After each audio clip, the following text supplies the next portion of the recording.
Teammates, we are back once again. If this is your first time listening to the Move Swiftly podcast, welcome to the number one show on innovative teamwork. Great to have you. Looking forward to having you back for more. To my regular listeners, you guys are coming to expect this. This is the expectation. This is the standard. You already know when you hit the play button, whatever you may be going through, whatever the challenges, whatever the obstacles that are in your way, whatever it is you're going through right now, we are here to indirectly tell you you are not going through it alone. Today, I have a entrepreneur, sales master. I mean, so many titles, so many things I can give her, but all around just great storyteller in terms of explaining how to get the most out of every single opportunity that you've been given. And all of us have been given some sort of opportunity. She has a podcast called People Over Profit, just to put it out there kind of in a succinct way. So all that being said, Justine Beauregard, welcome to the show. Thank you so much. It's great to be here.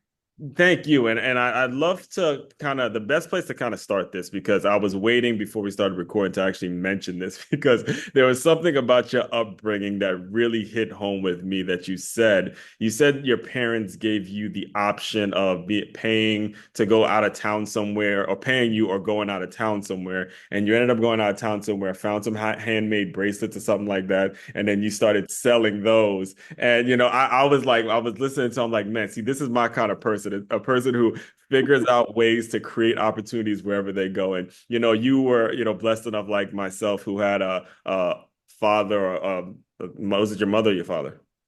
This was my father. Yeah, your father who had really taught you in terms of, or just parents in general, who taught you, the importance of staying on your P's and Q's, the importance of business, and just kind of making you aware of those things. So kind of go in a little bit about your background, how you grew up, and then we'll kind of go from there.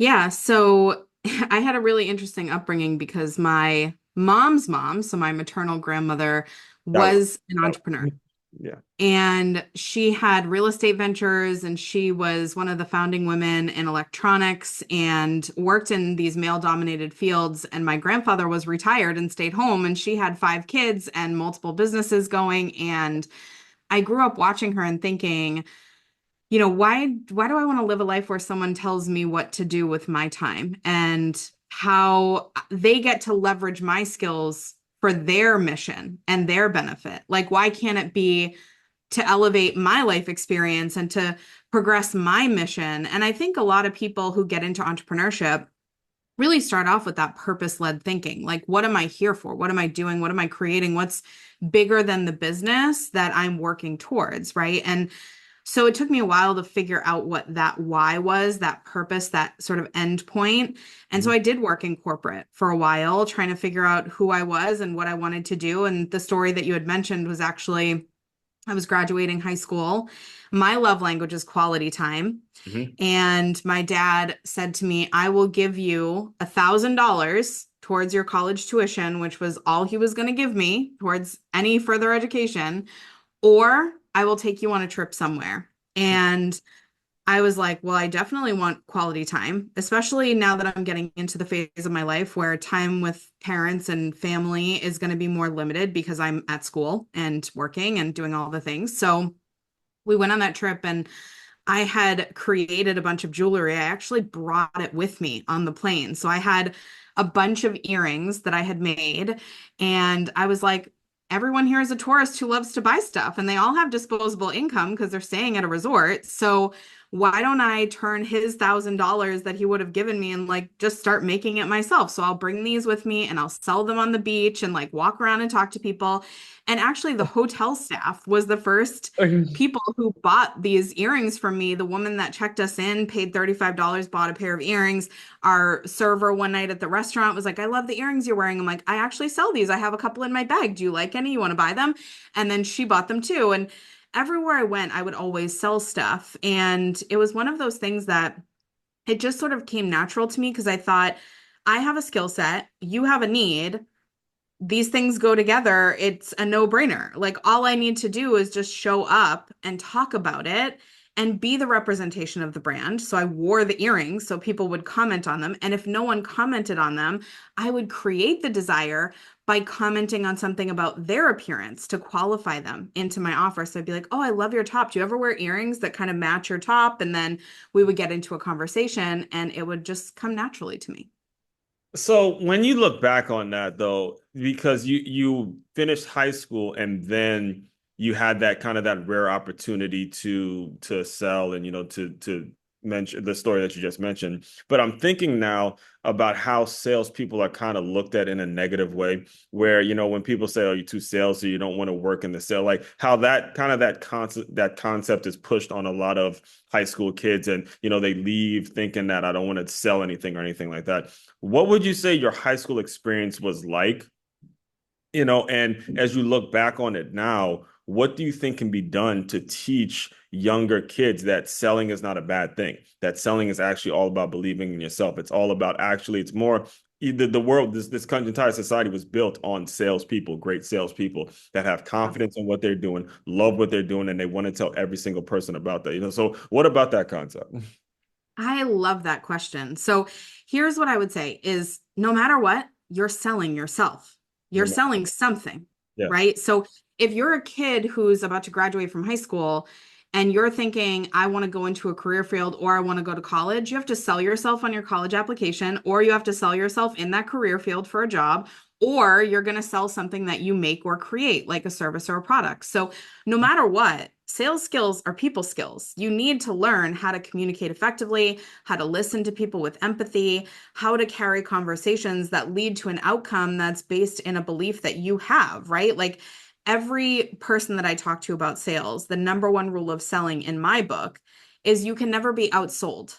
Hmm. So when you get into a conversation, there's two people selling in every conversation. So if you're going for a job, they're selling themselves on other candidates or why you're not a good fit or all the things. You have to be the one who's like, oh no, I'm perfect for this job. Here's all the reasons why.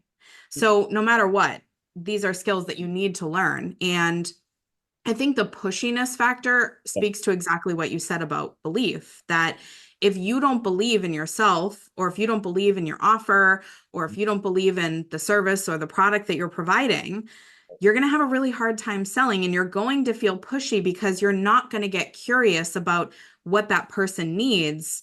Hmm. Like, I never feel pushy selling things. In the example of the earrings, if I walk up to somebody and I say, oh, I love your earrings, and then, oh, thanks. This is the only brand of earrings I ever wear. I love them so much and I'll never buy any other brand.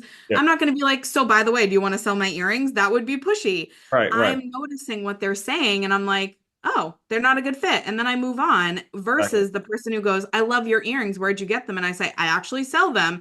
And they're like, great. How can I get some? Right. So you have to know how those little nuances of conversation and how to move and qualify people into a sales conversation. Exactly. And the one thing I've actually learned is that it has to be genuine. You have got to be Yes. genuine as possible. And I'll actually give you an example with this. This Access energy drink, it's something that's sold exclusively on Amway. And it would just so happen that I went to a creator fest and the contest, actually I have it sitting right here. The contest was who could make the most energetic video about the product. And I because it's love it. like that, I actually drink and I had experience with Amway and stuff like that. It just came natural that I was going to be one of the people. I'm like, look, I invented energetic videos. I invented. So I was like, you're damn right, I'm going to do it. And I bring all that up because you had mentioned working in corporate. You had mentioned kind of feeling stifled or kind of feeling in a situation where you weren't being able to really flap your wings and be who you are. Can you go in a little bit about what the trials and tribulations were during your time in corporate, and then what ultimately got to the point where you just like, look, fuck it, I got to get out of here. I got to do my own thing and get it done. I wish I could say there was some catalyst moment that was just like, I'm going to be free of all this, of all the chains of corporate. Like, I'm not one of those people who broke up with corporate. I actually, my last job, I was working for a bunch of startups in my career. And my very last job, which was a quote unquote corporate job, was actually working as a director for an educational nonprofit. And I loved working there. Okay, So I mean, the school I teach at currently, I teach at I a love that. I But if love it's that. we're So a startup school, I mean, we're geez, this see again, and folks, again, this is all impromptu stuff, folks. I keep everything organic on this show. This was not planned. This is exactly why I do this show, why I tell you all the time we are yeah. here to simply help you. Because if you don't connect, we're living proof example of everything she's talking about. I mean, we just had this conversation with the founder of the school about how we can work with other people that are educators and all that kind of stuff. So anyway, go ahead. By the way, that happens on the So show. good. When you really start preaching, I start to go. I had to cut you off just to make sure the listeners catch that. I love it so much. So, yeah, I was working at this amazing school that's doing amazing things. And I was thinking to myself, I was at the time, I was actually pregnant with my first baby. And I thought my whole life I had wanted to be an entrepreneur later in life. My plan was to be semi-retired at 50, start a consulting practice, kind of move into it slowly. And then when I got pregnant and I was working at the school and I was looking around with all the parents and seeing all the parents with their kids and thinking, I want to raise my own kids. I don't want a stranger raising my kids. So it's either going to be me or my husband who's going to stay home. Like we had talked about it. And he said, well, I have no desire to stay home and try to build a business or supplement the income. And at the time, I was the breadwinner. So I'm like, well, if we do it, then I need to still bring in money. I can't just stay home. And also, I'm going to go nuts if I don't do something, for myself. And Especially so it can't be. considering your upbringing, you have it and you already have, you've seen Yes. certain things work. And that's something, another thing as young people, especially parents listening as well. What experience and what things are you exposing your young people to? Because those habits come up, later on in life. Yeah, for sure. So I was thinking about all my options and I said, what do I need to make? And we sat down and we created a budget. And I was like, I don't really need to make that much in a year. A couple grand a month is enough for us to be at the income level that we want to be at and have me staying home with him. So I ended up leaving. And it was one of those things where in my head, I thought, this is going to be easy. I'm great at sales. I've been doing a marketing or sales related job for years. At the time, it was almost 10 years. Right. And then I got into my own business, and I frankly had more problems with entrepreneurship than I had in corporate because in corporate, you're given your goals, you're given your measurements of success, you're given mentorship by your bosses, you have a team to support you.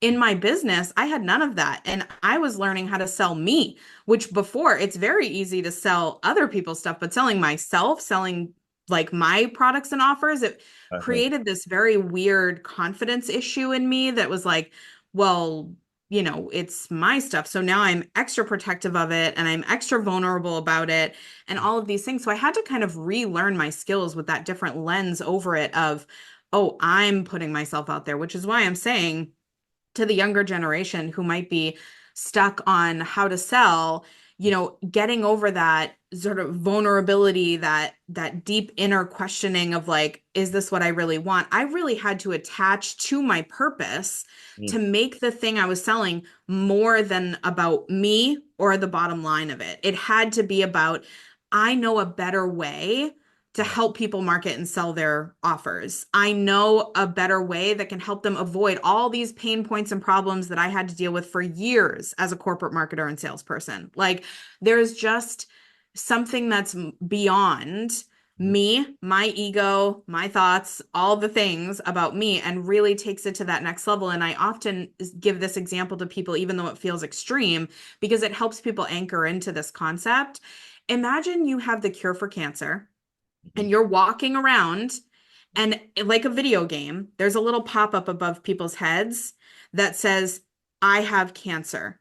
And as you're walking around, you notice like half of the people that you're walking past have cancer and you have the cure for cancer. Mm. Are you seriously not going to walk up to those people and be like, I can save your life right now. This is a big deal. Like you deserve better. You deserve to live and be healthy. Like that is the key is You need to put yourself in spaces where whatever it is that you know how to do better, you can solve for people. It's clear how you identify who the people are who have the pop-up that says, I struggle with this thing, and then walking over to them and getting to the heart or the root of the thing that they are suffering from or struggling with, or where they might need support, and making them an offer, because it would be really unfair of you to hold on to the cure for cancer when half the people around you are suffering.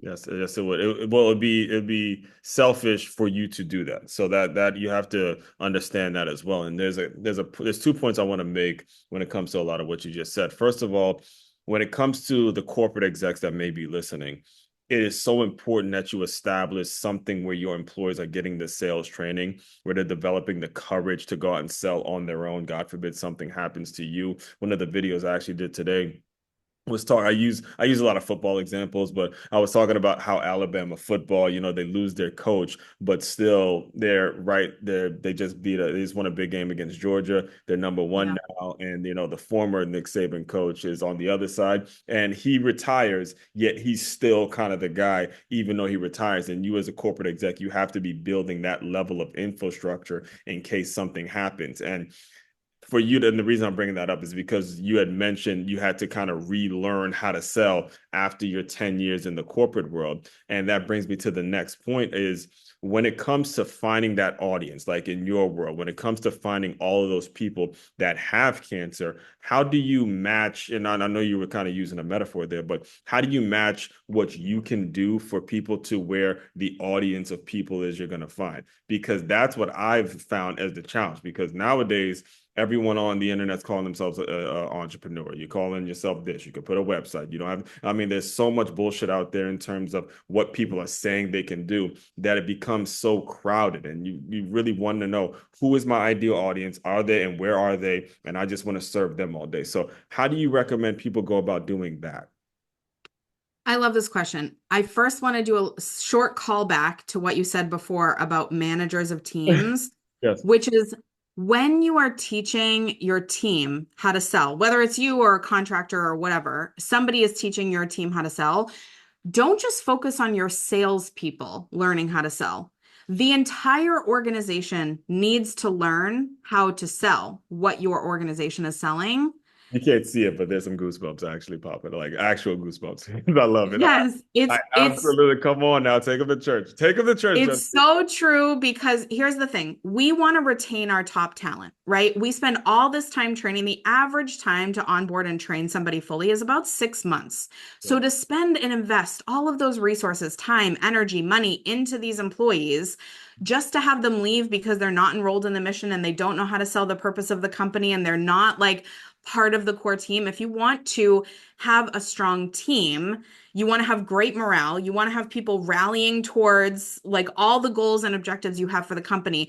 Everybody needs to be sold and everybody needs to be trained to sell. Some of the best salespeople in organizations are actually the customer service department, which is actually who I used to sell when I was a corporate sales trainer. And I used to travel around the country and train huge teams of customer service reps to be great at sales, because they were the ones who were rescuing the clients who were leaving. They were the ones who were fully on board with, this is what we need to do to sustain our paychecks. And this is what we need to do to show up and have fun at our jobs and enjoy the work. So much more than just training salespeople. The whole company needs to be trained. But back to your question about how do you find the people? Yeah. And I think I have a very strong belief about this. So most people don't agree with what I'm about to say, and I can't be outsold on it. So that's the great news. When you become great at sales, you can sell yourself on ideas and then nobody can outsell you. So my belief is that we don't get to choose who our customers are. We don't get to pick our niche. Our niche picks us. Mm. So you don't just say, I just want to support 25 to 35-year-old single moms who live in this area of the country and love watching, The Bachelorette on TV, like, and wear Lululemon yoga pants on a Tuesday afternoon. Like, that's just a random arbitrary avatar that we're taught for some reason in business school and by other people, we have to like pick this persona and then sell to that persona, which is why it gets really hard and it feels like a needle in a haystack when we're trying to find our ideal customer because we picked a needle in a haystack as our ideal avatar and we've narrowed so deeply because we're trying to speak to this one specific person when in truth, we need to speak to our value and our values. So when you speak to your value and your values, like going back to the example of the cancer patients, right? We're not saying, I am scanning this room and deciding who has cancer, who also is wearing this brand of clothing and has this, certain type of walk and, buys this certain type of shoe. I'm looking around the room and I'm saying, hey, I am here because I care about your health. Mhm. I want to support you without chemo. I want to support you in a natural way. I want to help you live well for a long period of time. All the people around you who are like, I've already resolved myself to be dead in 3 months. Like, there is no solution for me. I'm never going to find a cure and I'm not even going to look for one. They're opting out. They're ignoring my message. Anyone who says, I believe in Western medicine and I don't think there's any way outside of chemotherapy to cure my cancer, they're not going to buy into what I am selling. So they're going to opt out as well. Then it has to be the people in the room with cancer because that's what I'm talking about is a cure for cancer. So anyone without cancer is going to opt out. So now I've naturally narrowed my niche to only people with cancer who are open to living a healthy life and want to extend their life, and people who do not want to use chemotherapy as the mechanism to do that, as an example. Yeah. So when I talk about my core audience and people say, oh, it's just entrepreneurs, I'm like, well, first of all, it's entrepreneurs who love what they do and work full time. So that's already a subset of a niche. But Yeah. entrepreneurs, there's only so many of us, even though it seems because we are business owners, everyone around us is a business owner. And you said earlier, like there's so much noise and everyone thinks they're a business owner. The number of people who identify as a full-time entrepreneur is actually a really small subset of the population. I'm niched enough. I don't need to target myself to people who look like me or live near me or anything like that. So I think if we expand our view and really focus on the value and the values of the brand, they'll naturally find where we are because, like you said, social media is a free platform and there are billions of daily active users. Your people are there, and that's just one example of where to find them. Yes, and this is such a hard lesson to learn because I, like I hire a coach. I hired a coach. Shout out to Dre Baldwin, and he's been known on the internet, all over the internet, for putting out his basketball content. And I hired him to coach me up. And one of the things that I remember him saying during one of our coaching sessions, he goes, "Look, I'd love to serve basketball players all day, just like myself. If you see, actually, I'll show you right here." Like a football. I'm a football guy. Love I it. would love every single day to serve a bunch of football players all day. But he kind of gave me the same lesson that you're giving myself in the audience is that football players mostly don't have much money, especially the young high school kids don't have any money at all, just like the basketball players. So if you want to serve and help them, it's more so the people around them, the conferences, the ones that are responsible for getting the game set up, the ones that are responsible for selling them the equipment, the folks with actual money, the parents, the boosters, all those type of people where you're going to have to get on the phone, you're going to have to speak to them and speak to their needs. And that's where you're able to niche down because you may want to serve, like you just said, you may want to serve single mothers that have this and are doing this and doing all those other things. However, though you don't get to pick them, right? They ultimately pick you based on what your skill set is and based on what your offer is. And that's why I'm so glad that you brought it up in terms of crafting an offer. And what steps do you take? And I sort of already mentioned this in terms of hiring a coach and professional development and stuff. So feel free to speak on that as well. But more so, what's important is how do we get to an offer? How do we get people to understand what their offer needs to be, how they need to make it, the high ticket, the low ticket, how you bring people into your world. Speak a little bit about how you were able to develop your proper offer, an offer that you felt like would be fair for you. Yeah.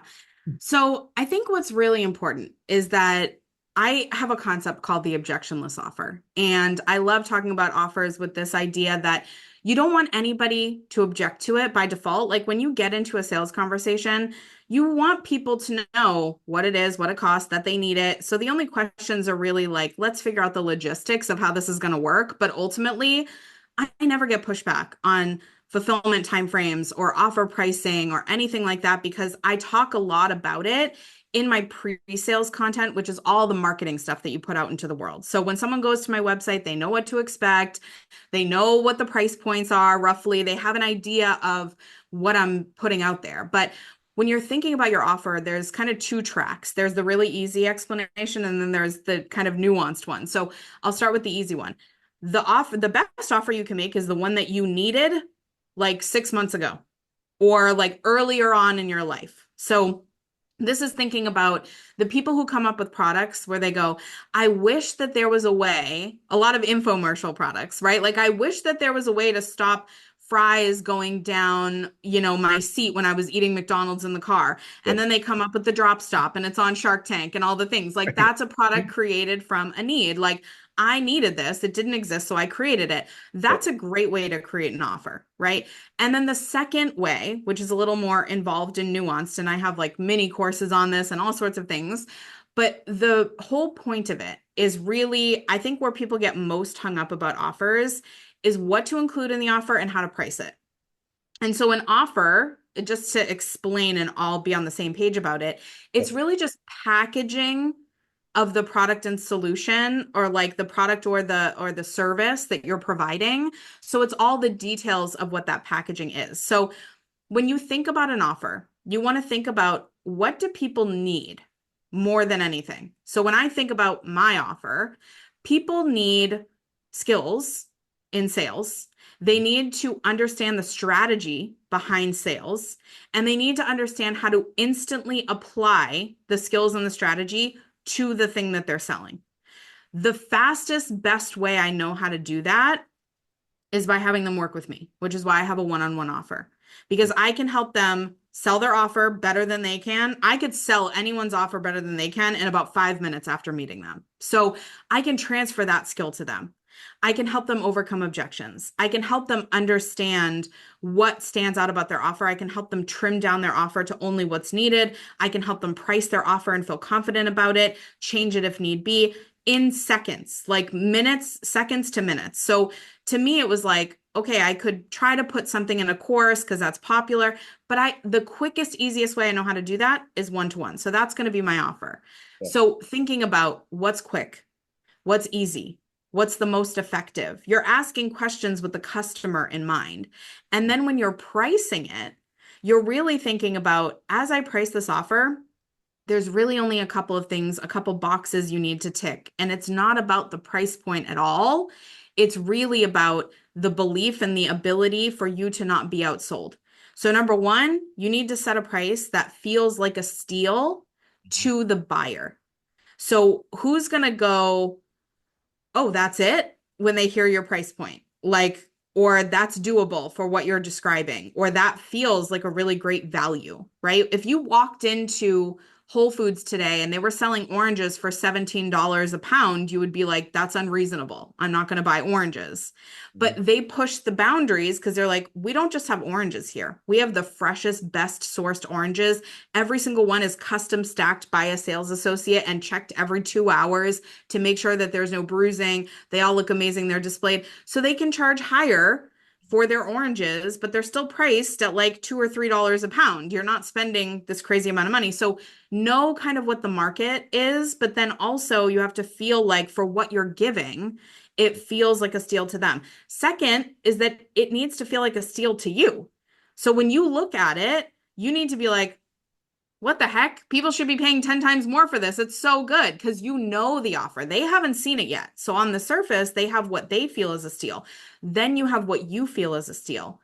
And the more you feel like your offer is a steal, and the more they feel like your offer is a steal, the easier the sale becomes.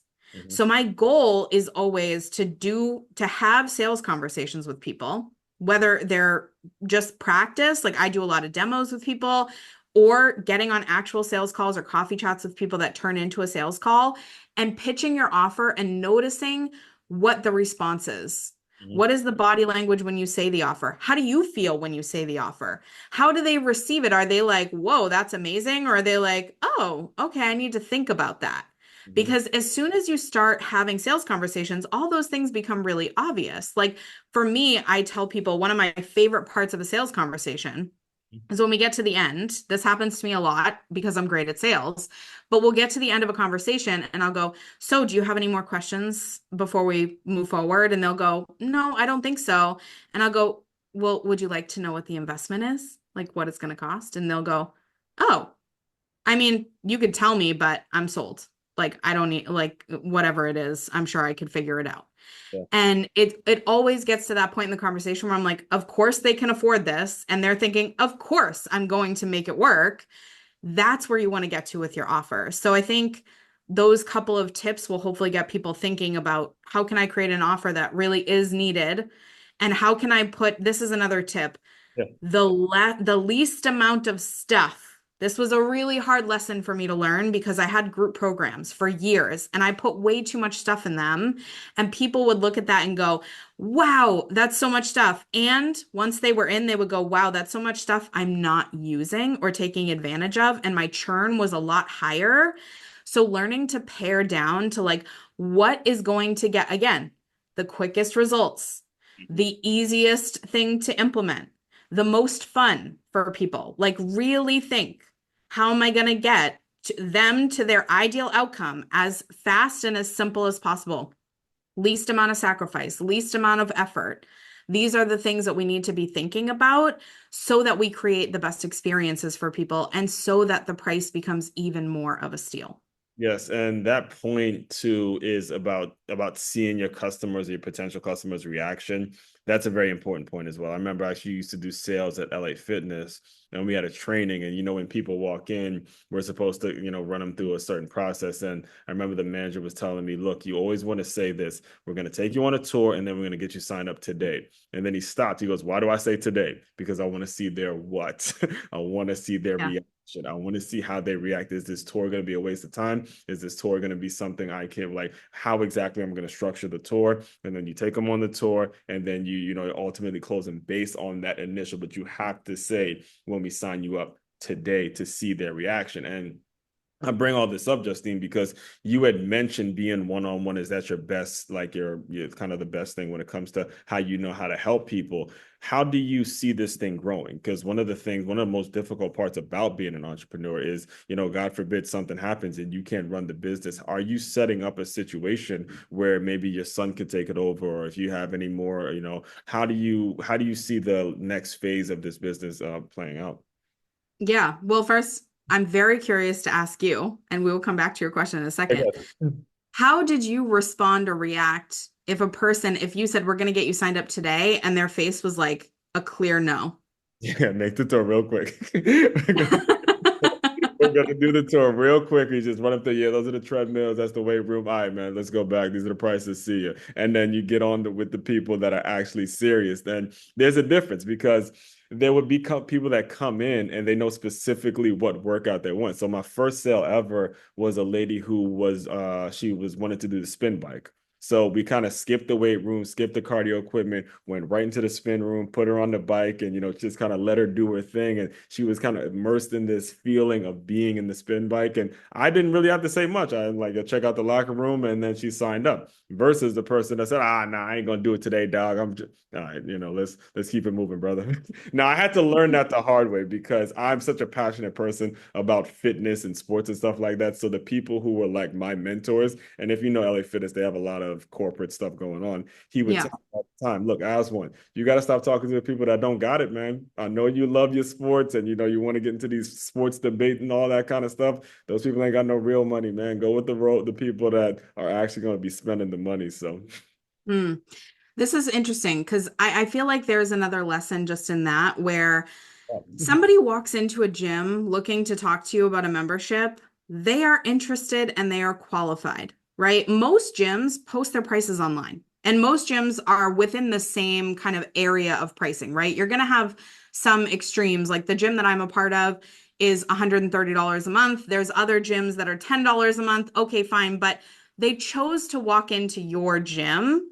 So your assumption needs to be in your favor, right? Like everybody who walks into this gym wants to work out. They want a place to do that that feels comfortable to them. They want to be able to afford it. So how do we make it work is the question that goes on in your mind. So instead of thinking like, because I see a lot of salespeople doing this, and it's a huge pet peeve of mine of just saying like, well, this person's just a looky-loo or they have no money. And so let's just like make the tour quick and be like, all right, here's the price. I know you're not going to buy it, so get out. Like that's kind of the vibe. And that's how we're taught as salespeople by corporations, right? And I don't love that. I love when I notice somebody go, oh, today that feels rushed. Like I wasn't looking to make a decision today, or like, nah, that ain't me. I'm not going to sign up today. Like that's the vibe. You're going to ask, why not? What did you come in here for? Like you're here to sign up for a gym membership. Yeah. What's going to stop you from doing that today? And then when they say the pricing, okay, great. So if we can figure out the pricing, you're in? Cool. So let's go take a tour of the gym. And then you build excitement for the. Yeah, but you're talking about before the tour. That's a good point. I just learned something. That's a great point. If I had to do it, I probably would do that because if Yeah. they say no, I don't know. Okay, well, what's the hang up for today? Okay, let's show. Actually, you know what? Now that I'm thinking about it, I used to work at so after I have a lot of sales experience like you, but a lot of it primarily in fitness. But I worked at an Orange Theory Fitness as a sales Mhm. associate. And I brought up that idea when we were having a meeting because normally the process for them have them come take a free class and this was a lot like the gym you're a member of. It's like 130 something a month or whatever because it's group fitness. But the process was have them take a class and right after they're all sweaty and they just finished the workout. We're supposed to price present. Then I brought up the point of why not price present before so they know what it is, they work out, they mull it over, and then there's no surprises after they'll know. And again, me and these corporate folks always getting into it. But that concept of that concept of telling your price and not being ashamed of it, I'm not sure if you can get that without you really betting on yourself. You know what I'm saying? Like the people who really did well with these companies were folks that worked out. Like the girl who really did well, she worked out at Orange Theory as a member first, and then she became like the manager and stuff like that. Yeah, I think what's important about how you just framed that, and maybe for people listening, just because there's so much nuance to these types of conversations, I just want it to be clear to everyone. I don't want you going down the rabbit hole on price, right? Like I don't want you centralizing your conversations on price. So I would be a little bit like, let's not speak directly to the price up front unless they say the price might be the reason. Like the only reason I wouldn't sign up is the price. Then you overcome that objection in the moment. But someone walks into the gym and you say, all right, it's going to be $130 to sign up. Let's get you in Oh, a class. They'd be like, oh, I don't know about that. go ahead. Right. So just like the framing of it and how it's worded is really important. And these are the nuances in the way that we sell and why scripting is important and why having a process is important. Because what you actually mentioned earlier with the person who loves spin bikes, Yeah. I would actually not start with a tour. I Mhm. would start, but that you're telling me what your ideal process is already. So I'm like, the first question, hey, what brought you in today? Uh-huh. Right? I'm looking for a gym membership. Okay, cool. What's your favorite thing to use in the gym? Oh, I love a spin bike. Do you have spin bikes? We sure do. What else do you like? Oh, I love, doing resistance training a couple days a week. Okay. So I'm going to show you the gym today. We're going to do a quick tour. And the first thing I'm going to show you is the spin bike area. And then I'm going to show you the resistance training. If you want to pause at any other stations, you let me know, but we'll kind of make those quick just because it doesn't sound like those are really what you're here for. And they're Yeah. like, wow, this person's really listening to me. Then Yeah. you take them on a tour and then you take them over to the spin bikes. And the critical piece that you mentioned, getting her on the bike. So she already feels like she's a member of the gym. This Yeah. is actually a key to sales that car dealerships developed, where they give you the keys and Mhm. they make you sit in a vehicle before you buy it. You can't actually, in any dealership in the United States, as far as I know, you cannot buy a car without test driving it at first. Yeah. You have to sit in the vehicle before you buy it. The Yeah. reason that they do that is actually a sales psychology piece because when you can sit in the vehicle with the key in your hand, you feel like you own it. It's the same reason why realtors have you go to an open house or do a tour of the home before you buy it. They want you to feel like you live there, Yeah. right? So it's really important that we give people these experiences. And if you have a service-based business online, how I do this with clients, because I don't have a physical location with spin bikes that people are going to jump on, right? In my business, I give them this through my sales process. So Mhm. when someone comes to me and they tell me what they do, I'm looking for opportunities to create awareness that there's a gap somewhere. So Mhm. when I say, okay, so what exactly is it that you do? And they're describing what they do, and I'm like, they're doing a really bad job describing what they do. It's not clear. They've got all these questions. I'm giving them like a quick, you know, I just had an idea for you. Take it or leave it, but a great headline for your website based on what you just told me would be bum bum bum. And they always go, that is a great headline. I'm going to use that. And Yeah. now they're sold on like, if that's what she's giving me in 3 seconds, I wonder what else she can do for my business to make it clearer, to make it more exciting, to make it easier to sell. So we're giving them that experience and that visualization of the potential very early on. To go Exactly. back to your question about scaling, Mhm. And this great is part of point. it too. Yeah, that's a part of it. It definitely is part of it. There, you have to think about what fits you. My brand, I'm not an agency builder. So everyone that I ever meet says like, just teach people your process and then scale with coaches under you. And Mhm. I'm like, that sounds like the worst job I've ever heard. Like, I don't want to manage people. I Right, right. don't want to teach my process to a team or have to manage them or, anything like that. So when I thought about how I was going to scale, I told you I had a group program for about 5 years. And hundreds of people went through that group program. And I learned so many great lessons. And then I decided to shut it down. And now I'm actually working on behind the scenes as we're talking.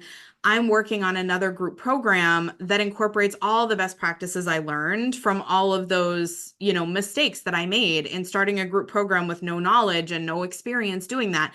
So eventually I will have scalable offers, but for now, it's really interesting because I make more doing one-on-one coaching Yeah. in less time per week than I was making running my group program for Yeah. a couple $100 a month per member. So now that, we think about these things as what's the scalability, my one-on-one offer is actually a scaled offer. It's my version of I could make multiple, and I do make multiple six figures in this business just doing one-on-one right now.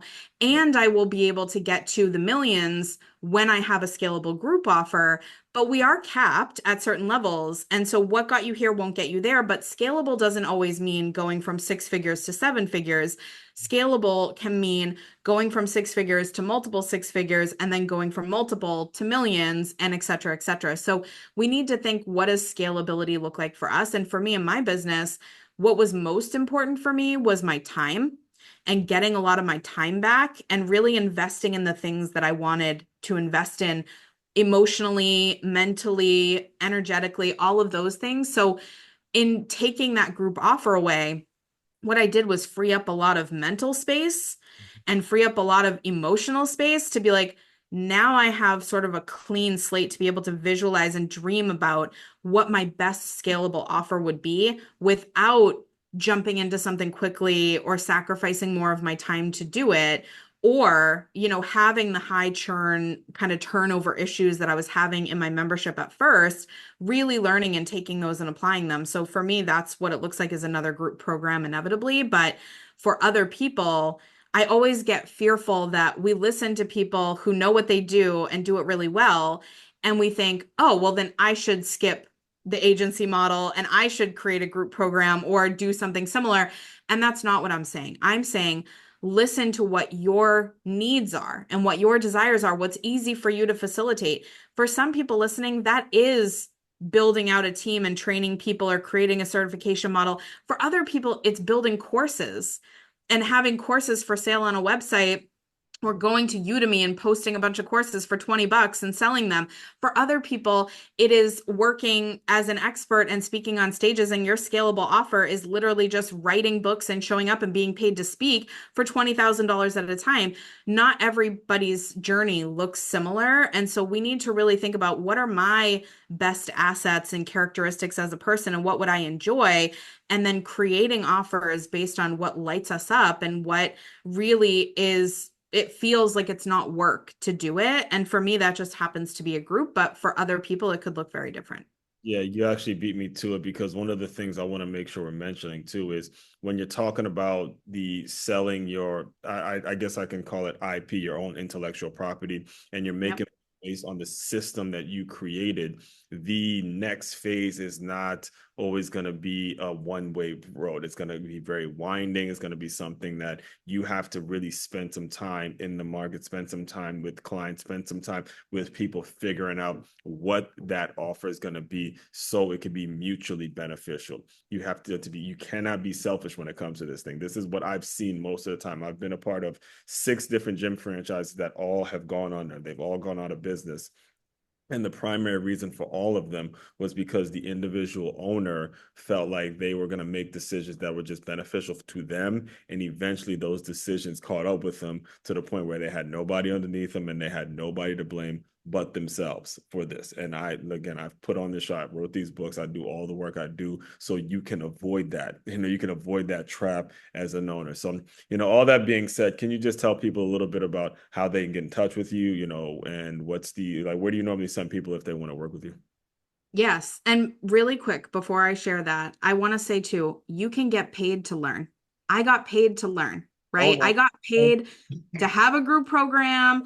I got paid to do it wrong a million times, to fail, to learn through the experiences. Like, I really believe that the whole journey there, like, as you're testing it, charge for it. You're still providing value to them and to you. Like, why not get paid? And also, really important lesson, your customers, if you listen well enough and you know how to ask the right questions, which by the way is also a trainable and learnable skill, your customers will tell you exactly what they want from you. They'll tell you what they want to pay. They'll tell you what they want included. They'll tell you how often they want it. They'll tell you everything. And so when you get paid to learn and you get good at asking those deeper questions, you can build exceptional offers with minimal effort.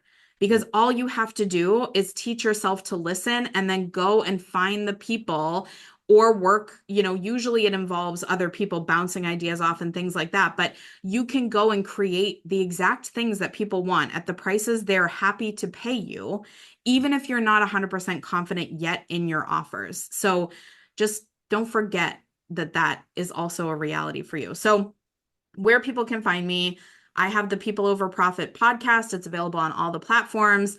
And my website, JustineBeauregard.com, has all my contact information. And if you go to my Instagram, which is my main social platform, it's at Justine Beauregard Coach. That's where I share a lot of sales tips, best practices, strategies, skill building videos, things like that. So if you're looking to become better at sales, or you just want to, continue your learning and growth in sales and maybe learn some things that you've known for years from a different perspective or hear it a different way. Sometimes it lands differently and you want to just follow along for the journey. You're welcome to come and join me over on Instagram. I'd love to have you. Yes, and all of that will be included in the show notes as well. So, Justine, the final thing I do to close out all the shows is I want you to use your imagination a little bit. You are back to corporate work in Justine. You're dealing with traffic. You're dealing with a bunch of staff. You have just so many issues going on, a lifestyle in which you clearly don't want to be living. Pretend that Justine has come into the Zoom room. Give her some words of encouragement, and we will officially close. Okay. Going back to her, I would say keep doing exactly what you're doing.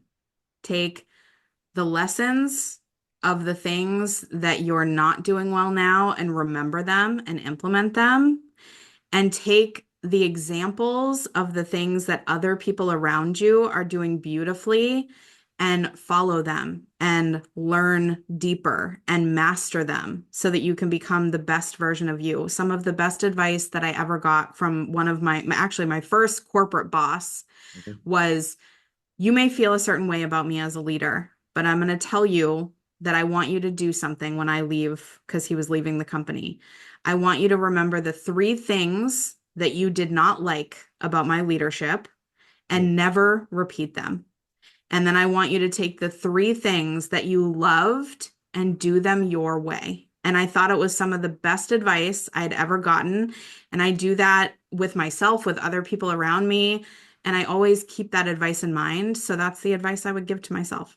It is. That's a shout out to that boss. That's amazing. Like that is amazing. I've done a lot of leadership development. I like you, a bookworm, and read a lot of stuff. That piece of advice is absolutely amazing because it almost debunks this myth that just because you're the boss, you know everything. And it Yeah. also, it gets away from the person who just complains about their boss all the time. So you kind of see that person as an equal. You learn from them and you move forward. So we need more bosses like that. We need more leaders like that. We need Do. people like that that are going to be very open and honest about, hey, there's a lot of things I do well. There's also some things I don't do well. Call me out on my shit. Call me out on everything. So we move forward with young people. So all that being said, fellow teammates, continue to move swiftly. We will talk more soon.